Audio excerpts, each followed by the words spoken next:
Hello everybody at TAAN TV land. My name is Jeremy Carrizales and I'm here with Betty Williams, an educator here in San Antonio. And thank you so much, Betty, for being here with us. Tell us a little bit about yourself and what you've done for this community in San Antonio. Tell us a little bit about yourself. All right. Well, first of all, I'm proud to be a native San Antonian. I grew up in San Antonio. I've gone to schools in San Antonio Independent School District. I loved it so much. That's what I decided to major in. And so I have attended schools and I have worked as an educator for 34 years in the San Antonio Independent School District, giving back, trying to recreate the experience, a pleasant experience that I had for the kids who were coming through at the time that I was working. So going into a little bit about the kids that you've had the pleasure of working with and teaching, that sort of thing. Have you noticed any kind of changes from back when you were in school to now being an educator as you are? Oh yes, I wanted to share with you that when I first started to school in San Antonio, we had to walk. There wasn't a lot of buses available, and so even as a first grader, 6-year-old, I walked from Pine Street, if you're in San Antonio, to Iowa, to CUNY. That was my elementary school. And then as I grew up and my family moved over to the Coliseum homes, I walked from Edna Street over to Martin Luther King now in order to catch a bus to go to Breckenridge High School. And to give kind of a perspective, you were in first grade. Yes. And having to walk these long distances to and from school. Yeah, about 10 blocks. 2 blocks. And nowadays you can't necessarily do that.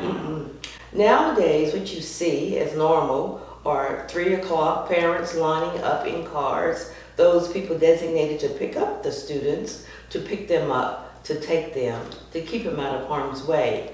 So in some instances, we have grown in technology, but we have lost the security that we had by the neighborhood taking care of the neighborhood. Mm-hmm. Yeah, unfortunately, that's something that hasn't evolved as much as, say, technology or something like that. But yeah. So tell us a little bit, Betty. How do you think that you have helped the African American community here in San Antonio, and how have you seen that community grow as well? Yes, well, it all starts when I was in school. I had a wonderful time, and so I wanted to recreate that ambiance, those conditions on the campuses where I was first counselor and then vice principal and then high school principal. And that is to make that campus a place where kids felt safe, because remember, I felt safe when I was living in San Antonio, walking, and to give them an opportunity to identify who they wanted to be. Mm-hmm.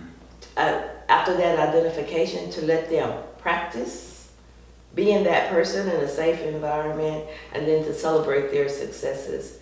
And I have students across the city, people who have moved out of this location, who are successful just because they had that opportunity. Can you give us maybe some people that you may have kind of seen grow? So former graduates are everywhere, but at Sam Houston we had the Intercampus Network, where we had TVs in every room. So we actually had our own CNN, that was Cherokee Nation News. And so the kids practiced being roving reporters, and they would do the announcements over the kind of similar to like what we're doing right now. Exactly. Yeah. And so the young man who was the anchor went to school at UT Austin, and his name was Dwayne Smith, but he has a professional name now. And he's now a teacher of this kind of media at Incarnate Word. And so of course there are your usual doctors and lawyers and city council persons, and I don't want to call anybody's name too much to embarrass them or be proud of them, but they're everywhere, and that's because they had an opportunity to practice being successful. And we have the coaches, kids who won state championships and experienced that feeling, and they wanted to give that back to their school and their community. And I think that's what I'm most proud of, is creating an atmosphere where the students who came through that wanted to give back. And there are a lot of teachers, coaches, people at Sam Houston who came back to work there after they finished their degrees. And let me ask you, so what college did you go to? I was the first daughter of 5, and my father made me stay home. And so I went to Our Lady of the Lake University for all of my degrees. But the first time when I graduated from Breckenridge High School, I went to San Antonio College because my counselor told me that I probably wouldn't do well at the Lake because it was a private senior college and I was used to making all A's. And she said I'd probably make C's if I went to the Lake. So I went to SAT. I did very well and I took my degree in hand, 2-year degree, to Our Lady of the Lake. And Sister Mary Claire Metz told me, she was the dean, why didn't you come right away? But you have to remember this was back in 1959 and 60. So I became a counselor. And lo and behold, I was a counselor at the same time. My high school counselor was still working. Can you tell us a little bit about kind of what you aspired to kind of be a role model for other people in the community? How can you talk a little bit about that? Well, I retired in 2001 on paper. I have not retired. In fact, I tell everybody I got an F in retirement. So I still mentor young people at the middle school, Martin Luther King. I still work on boards. I was on the San Antonio Library Foundation board. I'm currently on the Kim's Kids board. I do things where students are involved. I'm giving back and modeling giving back. And my kids catch on. Those people that watch what you do to see if you do what you say that you're going to do, they really catch on. And so I see them giving back. My service sorority is Alpha Kappa Alpha, and I give back to the seniors who live in our 88-unit apartment complex. My husband says, I thought you were retired. But I'm not But you got an F in retirement. And I got an F in retirement, and I don't know what to do about it. Which I think a lot of people should, learn from that. Everybody should get an F in retirement because you're never really retired. No, you're never really, and I enjoy it, so I'm not complaining about it at all. I do what I like to do, and that is helping people, especially students. So you've learned, or you've taught students a lot of different things. Now, what did you think kind of the students have taught you on a personal level, on a professional level, that kind of thing? Let's see. Be honest. Be consistent.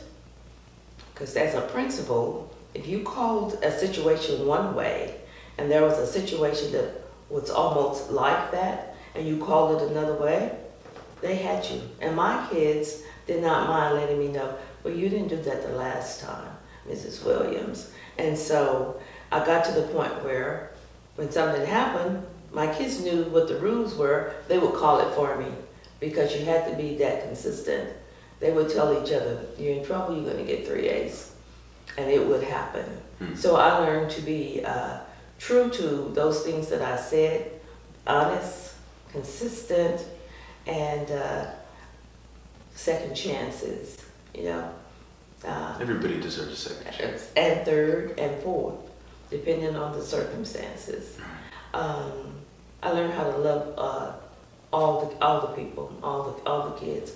I didn't have one special group in my campus. Everybody knew the principal. Everybody was known by the principal, and I thought that was excellent. I thought that I made it a point to make sure they knew me and I knew them. Well, those are very strong morals that I think everybody at TAAN TV should, kind of aspire to and listen to, adequately. Betty, I want to thank you so much for being here. Okay. One last question: is there anything else you'd like our viewers to know about you and how you've helped the community and just about you in general? Well, I want the viewers to know that it was special growing up in San Antonio. We have so many traditions. The fiesta, I used to, as a kid, go early, sit on the curb in front of a store that was named Joski's. They didn't have chairs and benches that you had to pay for. First come, first served. And also my first date with the man that I eventually married was at the Fiesta Flambeau. I know about the lookout at the Sunken Gardens where people would go and kind of smooch. Those are wonderful memories. In San Antonio, we have a wonderful spirit. The high school athletics, very, very electric. I happened to be at the game in 1963 where Breckenridge played Lee. It was a Warren McVeigh, Linus Bear. It was billed on the newspapers as the game of the century. It was like 57-46 the score. And when we would win a game, no matter what school you went to, you got in your car, you drove from Alamo Stadium and went up and down Houston and Commerce streets, flashing the lights, blowing the horns, and doing your cat calls. The reason I'm telling you this is, that's who San Antonio is. That was the foundation for the Spurs spirit, because these are people my age. So when we win a Spurs championship, they don't turn over cars and create havocs. We get in the car, we fill up 281, we flash the lights. That's exactly. We blow the horns, and the national news stations put us on because we're so different. But that started a long time ago with having pride in the city and the electric rivalry between the high schools. So are we going to see us, maybe you and I are going to be driving and flashing our cars, lights in this next coming season? I'm still looking at what we're doing and who we're selecting. Yes, me and too. I'll let you know that a little later. So hopefully we will. Yeah. Well, thank you again.